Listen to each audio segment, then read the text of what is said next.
La capitale écossaise possède le plus grand département universitaire de parapsychologie du monde. Maud est invitée à participer à des expériences ainsi que Robert Gamel, un guérisseur du sud de la France. C'est bien regrettable qu'on n'ait pas la même chose chez nous. Ça nous éviterait à faire le tour du monde. Presque.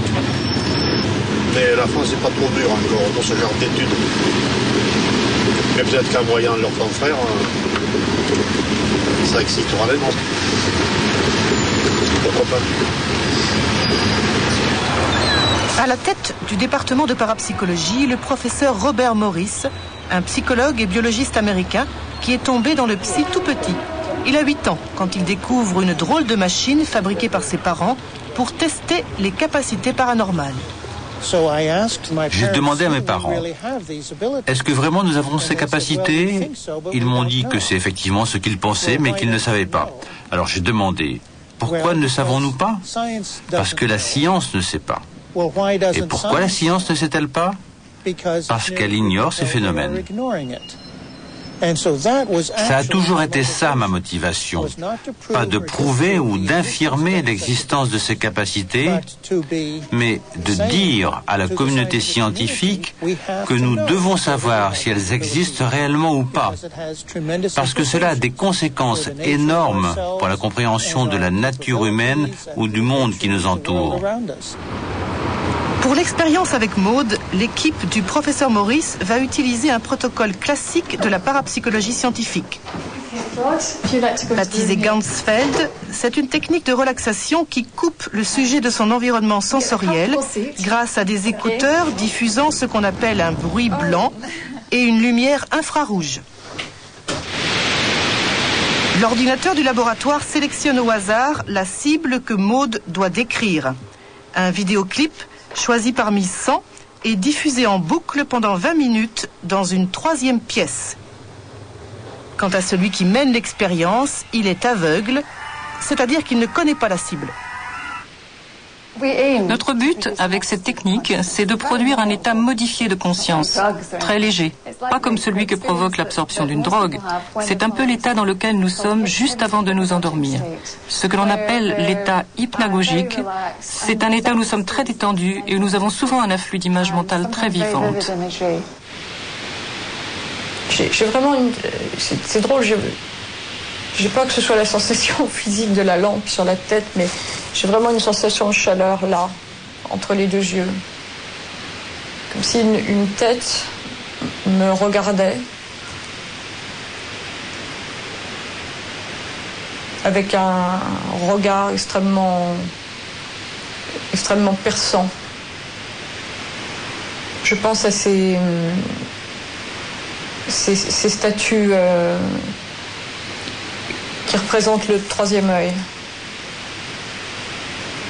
La sensation que j'ai aussi, c'est vraiment comme si j'étais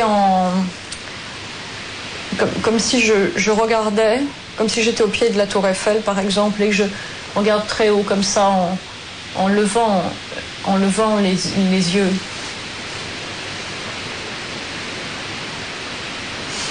C'est pénible parce que j'ai le cœur qui bat. Comme dans une situation de danger. Et c'est le sentiment d'être toute petite face à une force absolument énorme. Hello Maud. Hello. Maud, nous avons fini de diffuser la cible.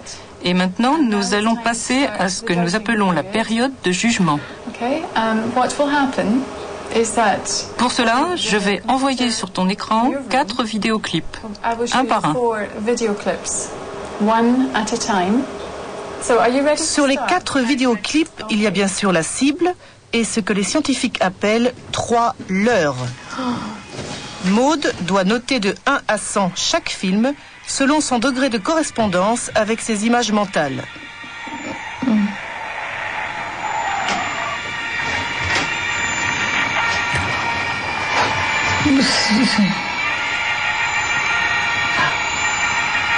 Oh, c'est affreux, c'est exactement ce genre de truc que j'ai ressenti. Je donne ma note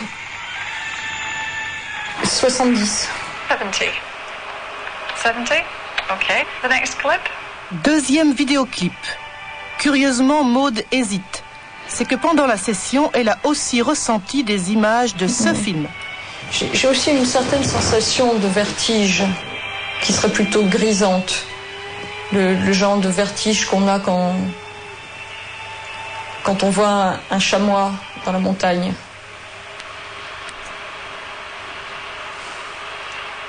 Okay. 40. 40. Yeah. Il y a la notion de roche, tu vois, de grands paysages. Troisième vidéoclip et même phénomène. J'ai vraiment cette sensation de tunnel et d'obscurité. Je dirais que ça m'évoque toute la solitude d'être perdu dans un univers noir, souterrain. En fait, tout se passe comme si Maud ne s'était pas contentée de faire de la clairvoyance, c'est-à-dire de la vision à distance. Elle a également fait de la précognition en ressentant aussi ce qu'elle allait voir. Oh, c'est très difficile de mettre une note, c'est encore les histoires de sol, de sous-sol. Je dirais 60. Quatrième et dernier vidéoclip. La deuxième sensation, c'est cette espèce de course effrénée, quelque chose qui court très vite, comme des cavaliers, comme de l'eau, une sorte de cascade, comme ça. 30. 30. So it means that your choice Is the sea monster. Ton choix, c'est le monstre de la mer. Yeah. All right now. Maintenant, je vais te présenter la cible. target.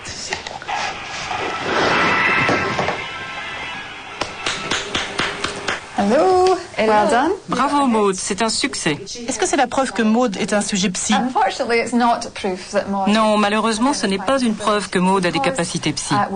Only 4 targets. D'un simple point de vue statistique, elle avait une chance sur 4 de choisir la bonne cible. Nous ne pouvons rien conclure en une seule session. Dans ce cas, ce qui est intéressant, c'est que Maud a aussi vu les leurs, mais pour convaincre des scientifiques et le monde extérieur à la parapsychologie qu'il s'agit bien d'un véritable phénomène, il faudrait conduire un grand nombre d'expériences.